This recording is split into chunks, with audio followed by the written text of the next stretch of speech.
his sin do? Here's pretty, I mean, it is a part of us.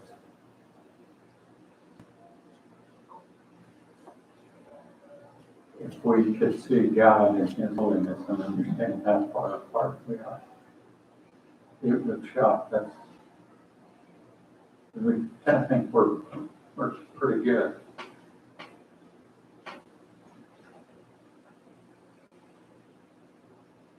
We're better than most. So the fact is, we're still pretty bad.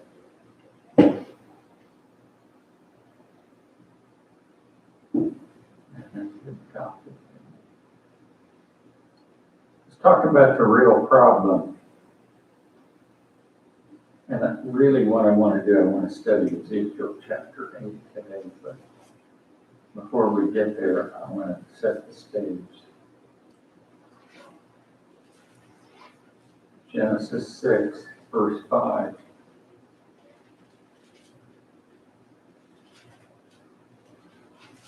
Really, what we're going to zero in on today is imagination. Every one of us has an imagination.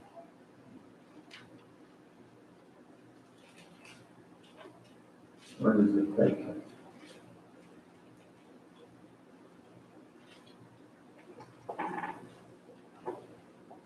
Genesis 6, verse 5. Boy, I am really sorry my voice has left me before I even started talking.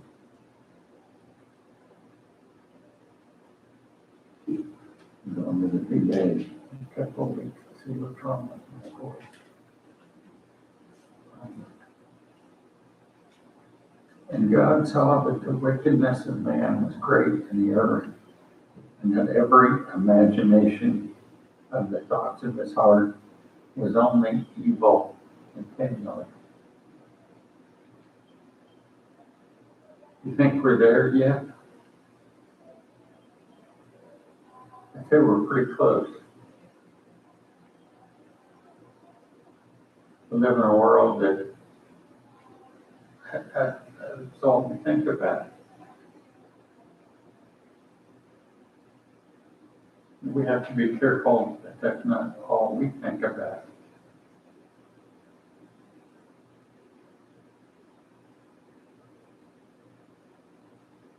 We are so far away from God, and He's been so far removed from us as a society that now it's unashamed following their sin, the imagination.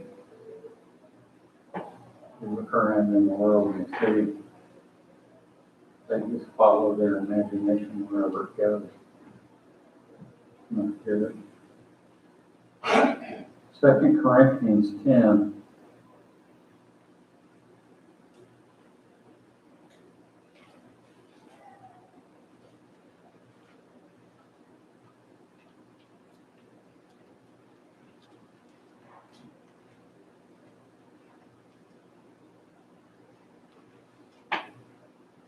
Even commercials use your imagination.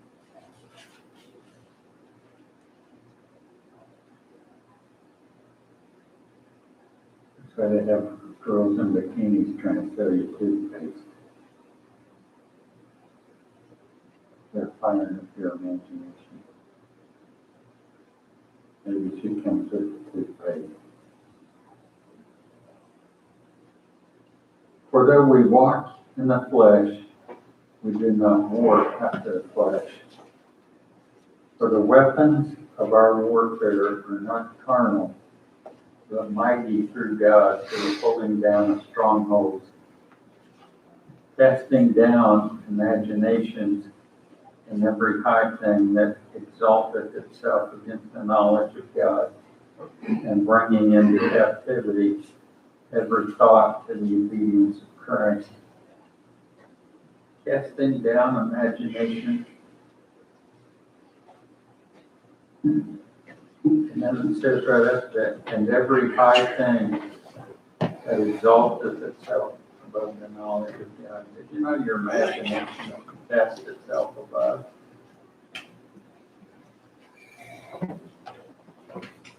We can secretly make our imagination the high point. Just live in your imagination. Not a good idea. Easy to do, and fun to do, but you get carried away. You lose touch with reality, don't you? What the Lord's really got going on here.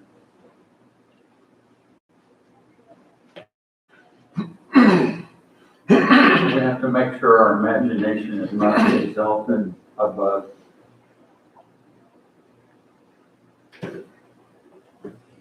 God. Okay, Romans 1, verse 21.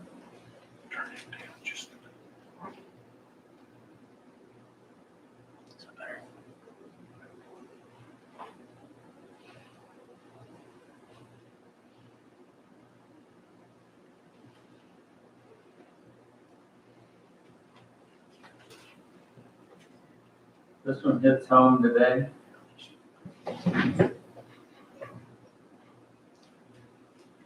Because that when they knew God, they glorified him not as God, neither were thankful.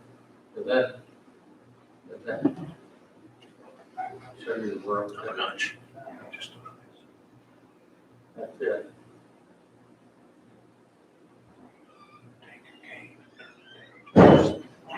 Next it says, but became vain in their imagination, and the foolish heart was darkened.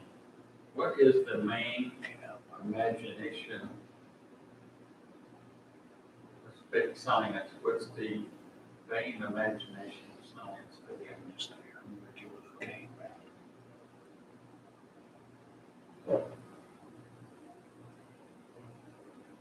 And this is what we teach our kids today. Science is built on this. Well, they don't believe in creation, they believe in evolution. That's right. They don't believe in creation, and they don't believe in the creator. But their vain imagination is total. People live their lives based on that. That's a foolish imagination. They believe they can somehow make a way that they can live forever one of these things. I think that science is somehow going to figure out a way to be immortal. Yeah. But it's all vain because God says it's once appointed unto man to die.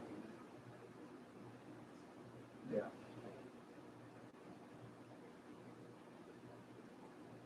From science comes some twisted stuff. The theory of evolution that actually caused the Holocaust. Hitler based his beliefs on Darwinism. He believed that there were inferior beings. Darwin told him so. He believed in eugenics, which was a thing going on here.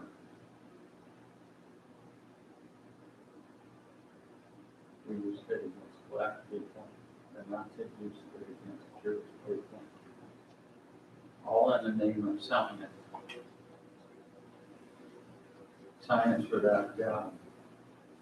All that does is get you into trouble. We have plenty of trouble today.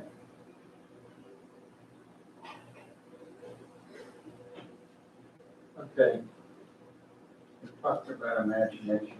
Now I want to look at imagination and God's jealousy. So now we're going to flip over to Ezekiel 8.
starting in verse 1, Ezekiel 8.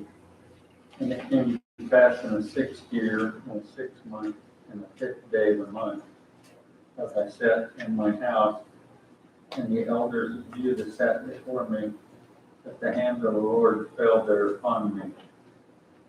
Then I beheld, and lo, a likeness of the appearance of fire, from the appearance of his loins even downward fire, and from his loins even upward, of the appearance of brightness, as the color of amber.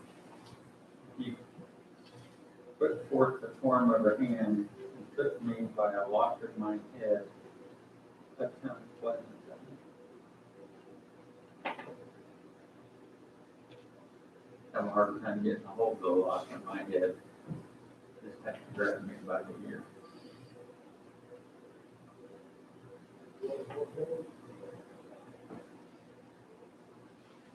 And the Spirit lifted me up between the earth and the heaven, and brought me in the visions of God to Jerusalem, to the door of the inner gate, and looked toward the north, and there was a seat of the image of jealousy, which provoked it to jealousy. And behold, the glory of God of Israel was there, according to the vision that I saw in the plain. Then said the enemy, Son of man, lift up thine eyes now, the way toward the south. So I lifted up mine eyes the way toward the south, and behold, northward at the gate, and the altar, this image of jealousy was in the entry. He said furthermore unto me, Son of man, seest thou what they did, even the great abomination that the house of Israel committed here? That I should go far off from my sanctuary, but turn me yet again, and thou shalt see greater abomination. Where does God take me?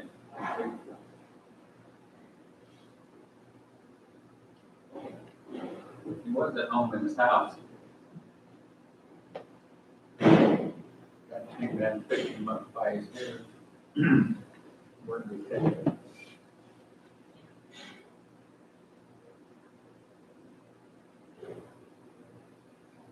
No, I have a question.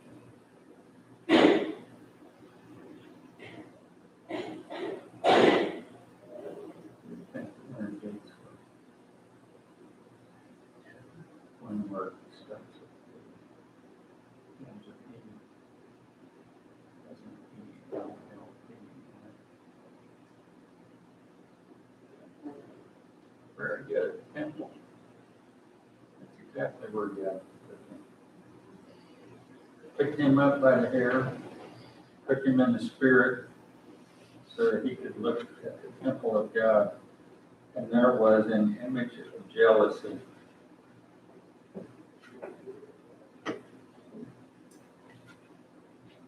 Honestly, I'm not sure that'll work.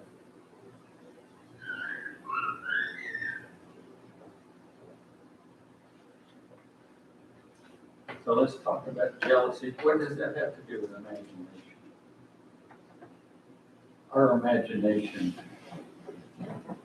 can make God jealous because of what we put before him.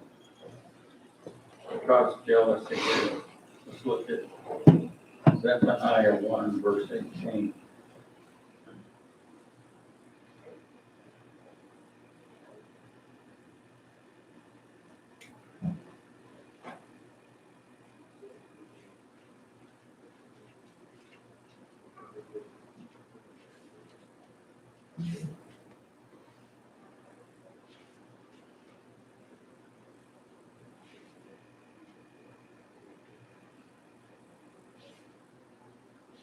Zephaniah 1, verse 18. When God is a jealous God, we forget that sometimes. We put ourselves before him. It says here, neither their silver nor their gold shall be able to deliver them. Isn't that what our society values most today? think it can. No matter how much trouble you get in, if you have the money, you can get out of it.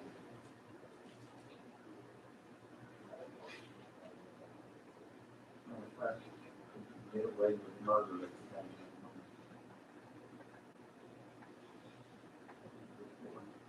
Work your fingers enough.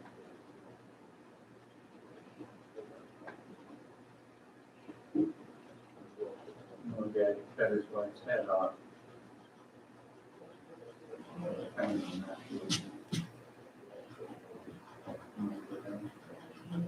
So just they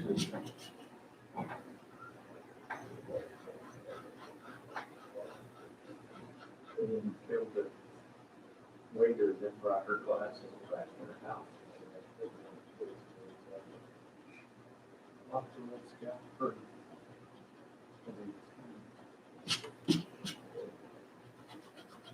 Neither the silver nor the gold, and that's what we rely on today.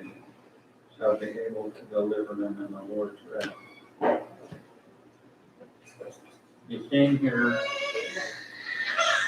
naked as a jailbird. You had no money. Somebody had to watch you. And you leave here naked as a jailbird. You have no money.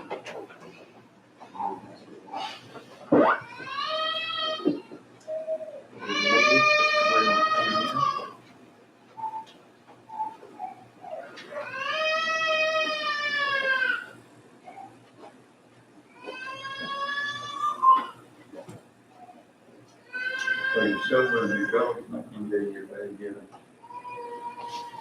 The rest of the verse says, but the whole land shall be devoured by the fire of his jealousy, for he shall make even a speedy riddance of them that dwell in the land. That kind of looks like what's happening today in our country. Looks like God's making a speedy riddance. Things are going fast, aren't they?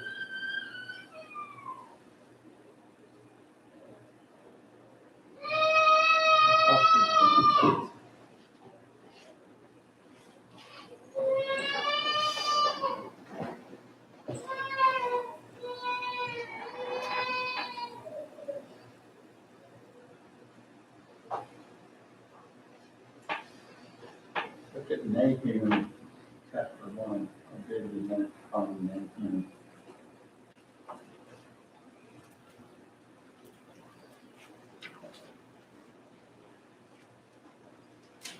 Thank you very much.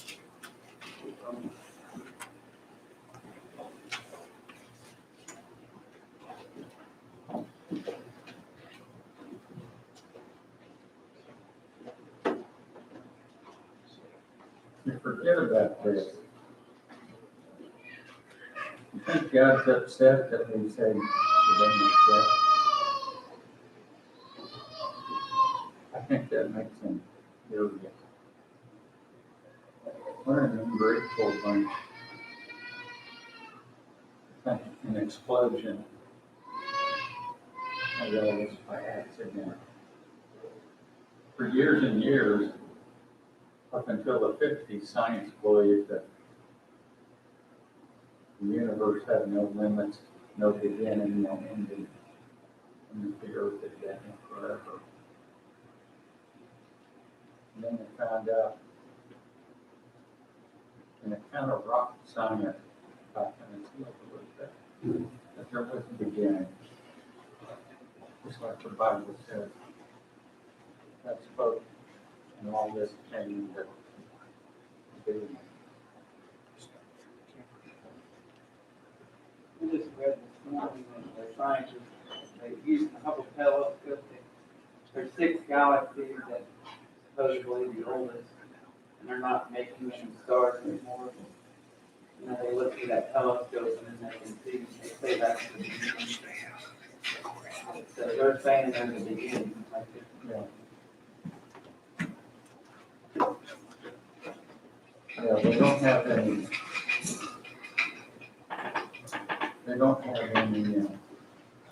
starting to refute it in the beginning.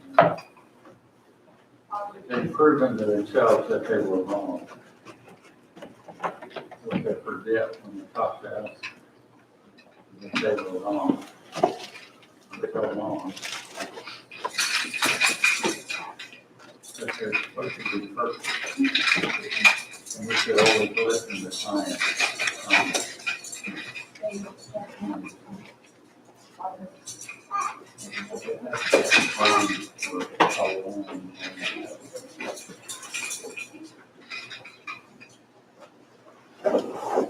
Anyway, Matthew 1, verse 23 says, God is jealous, and the Lord revenges.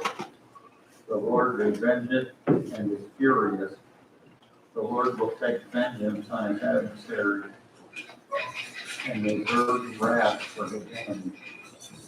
The Lord is slow to anger and great power, and will not at all acquit the wicked. The Lord hath his way in the whirlwind and in the storm and the clouds of dust of his people.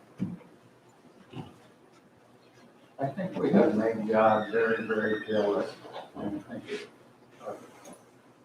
chickens and kangaroos.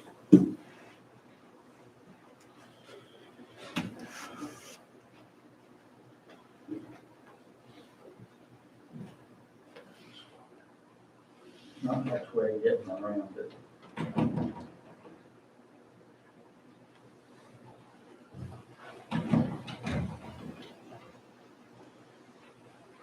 Why would God be jealous today?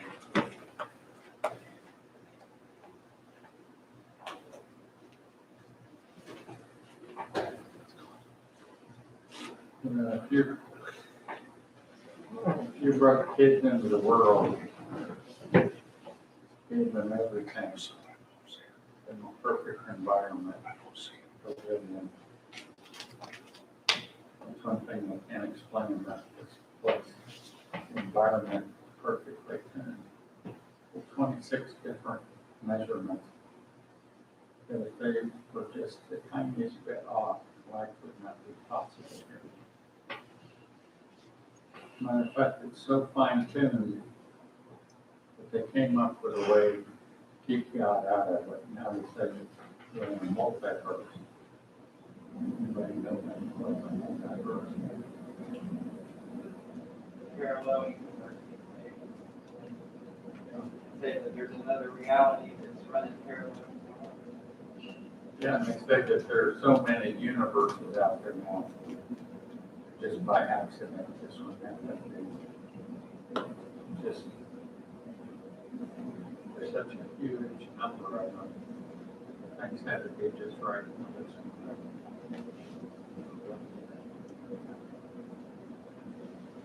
Absolutely no proof. This is what they're teaching us.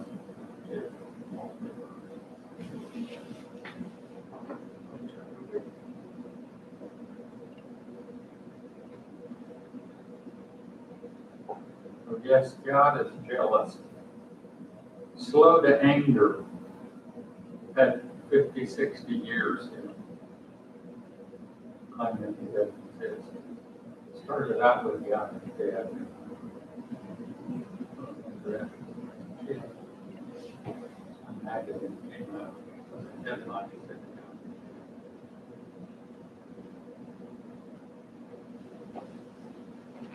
and started the ball rolling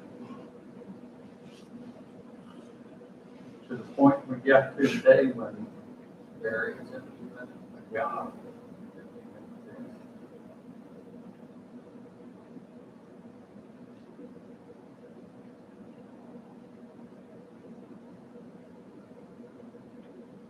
I don't know how many people as part of the heart we can't see God.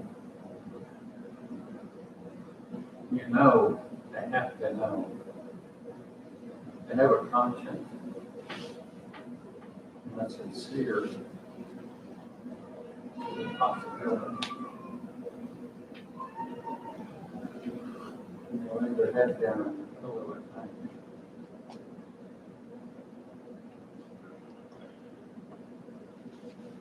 have this person here, they have to exist. For them, but I think it's maybe out of the jealousy. And I think slowly his anger has been turned. We've never been in this room today. Talk about the whirlwind, the storm, the clouds, that hurricanes and wildfires, that shootings in every possible place.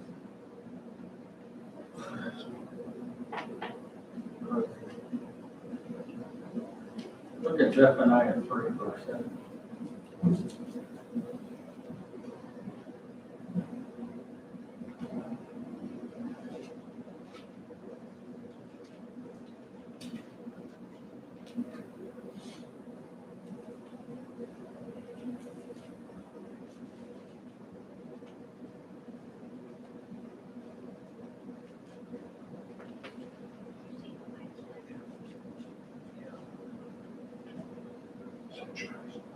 Zephaniah 3, verse 7. Therefore, wait upon me, says the Lord, until the day that I rise up to pray.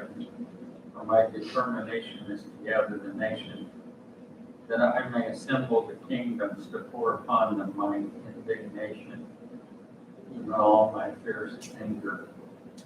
For all the earth shall be devoured, fire of my jealousy.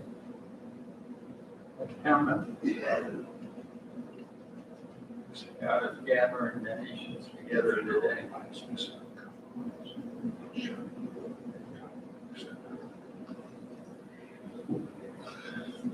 We're not alone in that. God does not exist. Yeah, you're right. China is communist. Of course, they don't vote. There's part of their knowledge.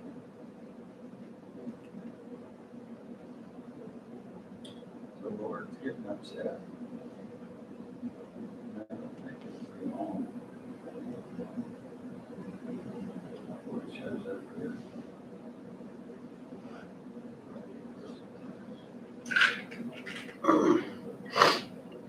Okay, let's go back to Ezekiel 8.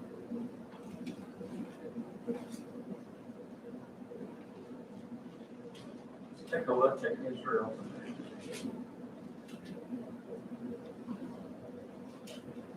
This is really what we have to be careful of. Ezekiel is still a temple.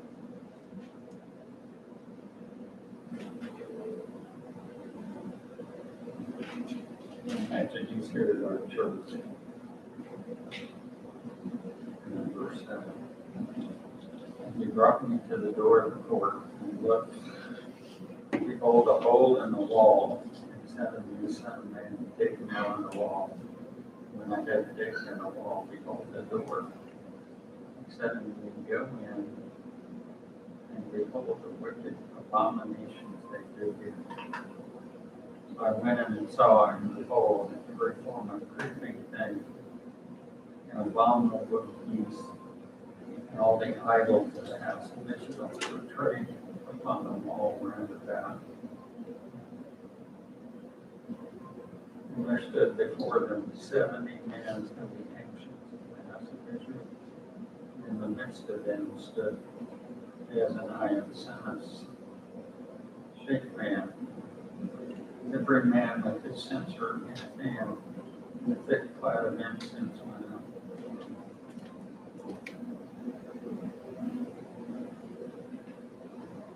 Okay, he's seeing in the temple, Sanhedrin, they're fulfilling their priestly duties here. They've got their censers in their hand, they're doing the smoke thing to God. So they reflect their worship.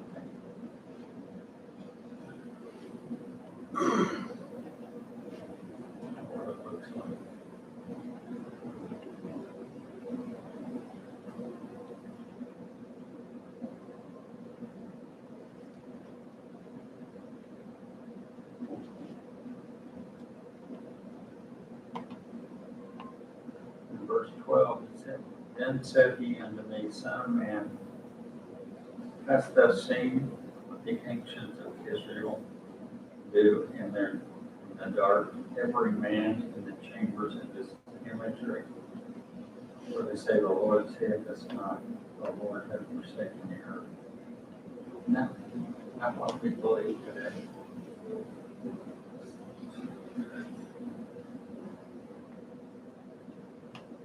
God has forgotten us. Can't see us. Doesn't know what we do. We don't even exist. He said unto me, turn thee yet again, and thou shalt see greater abominations than death.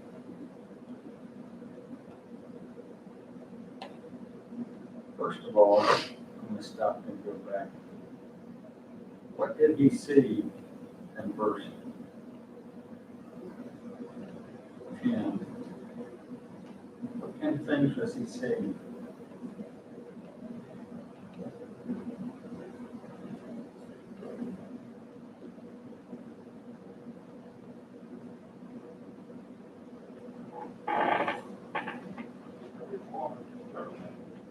Yeah, bugs, animals, yeah, idol worship. They had made all these things in that in God's house. I think this is in their imagination. In the garden. Every man in the chambers of his image, so that was your imagination.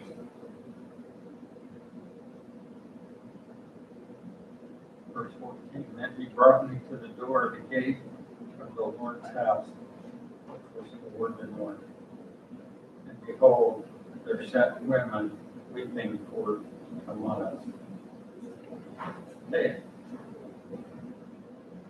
question here, anybody know who Hamas was? I'd like some kind of God they worship. It was a god that they worshiped. And even more interestingly, Hamas was a mother who had an infant son. And they worshiped the mother and son. Sound familiar?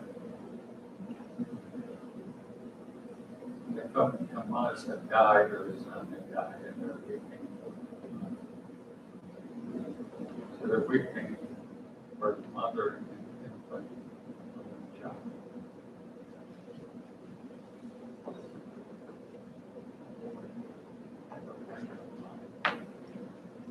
We get folks today over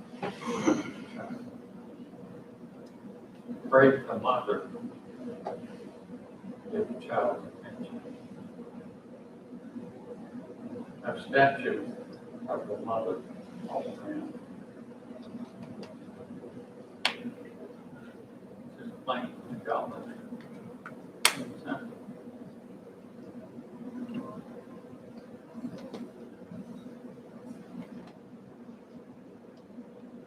So seldom we think for the mother. Then he said unto me, hast thou seen, O son of man, turn me yet again, and thou shalt see greater abomination than thee.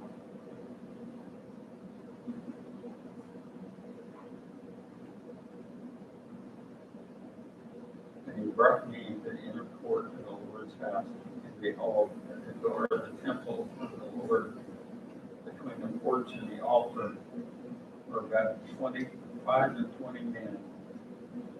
Their back toward the temple of the Lord, and their faces toward the east. And they worshiped the sun toward the east. We have any sun worshipers today?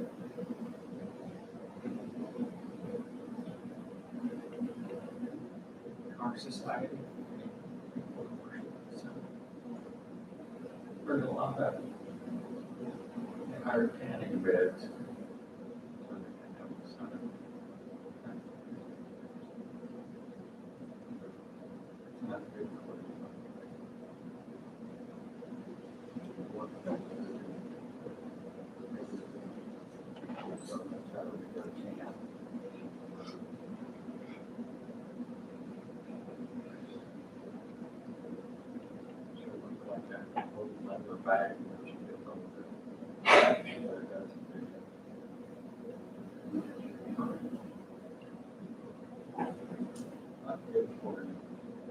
We have sun worshipers, people who live at the beach. I've been to the beach, watch the sun come up and go down.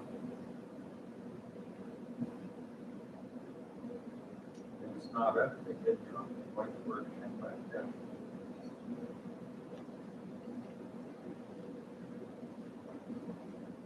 Verse 17, and said he unto me, hast thou seen this, O son of man? Is it a light thing to the house of Judah that they commit the abominations which they commit here?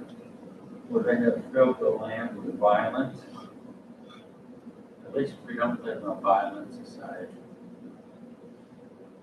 We're at home with these people.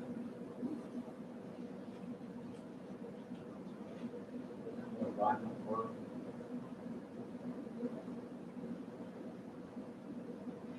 Dangerous. You could walk into a grocery store and be shot. Somebody could run in here with gas and touch you and all the rest. Stranger things have happened.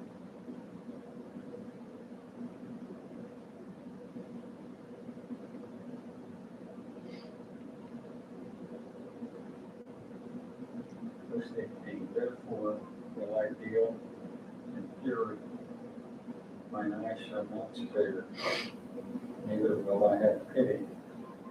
And though they cry in my ears with a loud voice, yet will I not hear. That's pretty harsh. They will cry. They will cry for pity.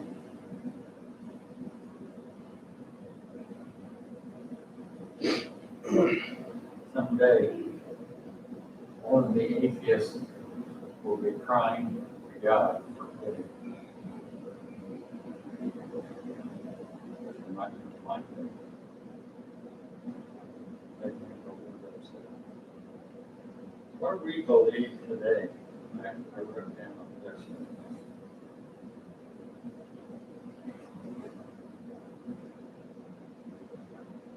Here's what so-called Christians believe today.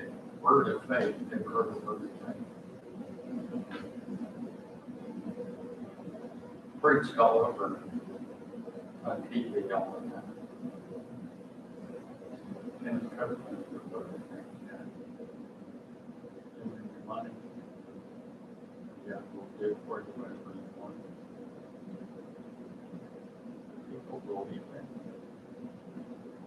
Daddy's a billionaire. Somebody believes it. There are others who say you create your own destiny. This is kind of what Joel believes. Picture it in your mind. God will bring it. I think God sits around waiting for us to imagine what we want so that He can get the work to make it happen. I think they have a rude awakening. Money will save you.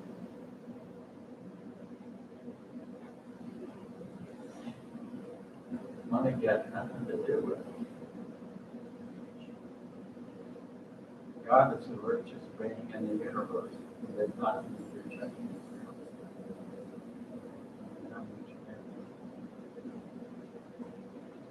I also believe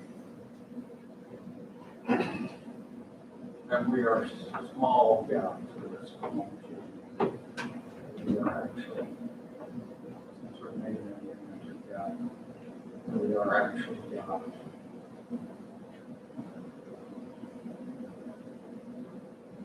That's not true. 10% of Christians believe in reincarnation.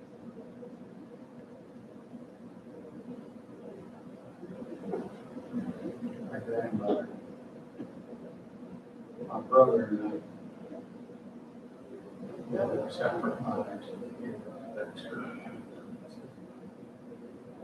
Every day at lunch, I would drive over. There's an old Boy Scout camp.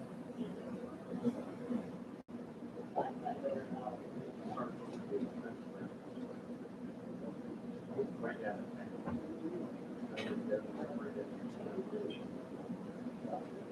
I found that my younger brother and looked for antlers.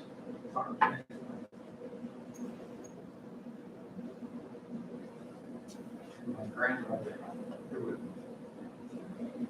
tell you when a Christian, told us that we were probably Indians. And so then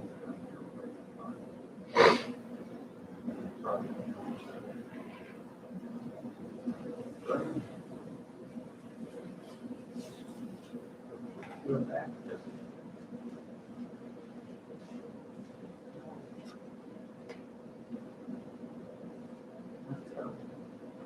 We have to be very careful what we let into our mind. We believe offering keep you saved.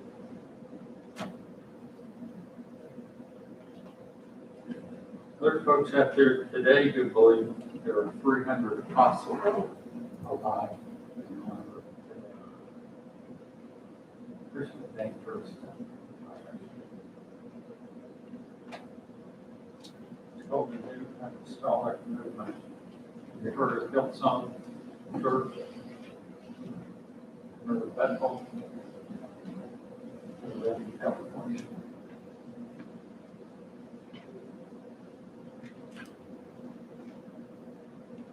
These are the most ungodly Christian.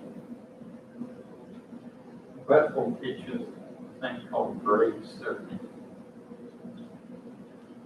which means that someone died who had great favor with the Lord, who was faithful to the Lord, like he is to live in the grave. So they understand that. Nothing notwithstanding of birth.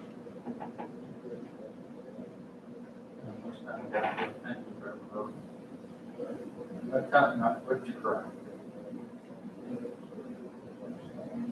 Bethel has a college, this is what they teach.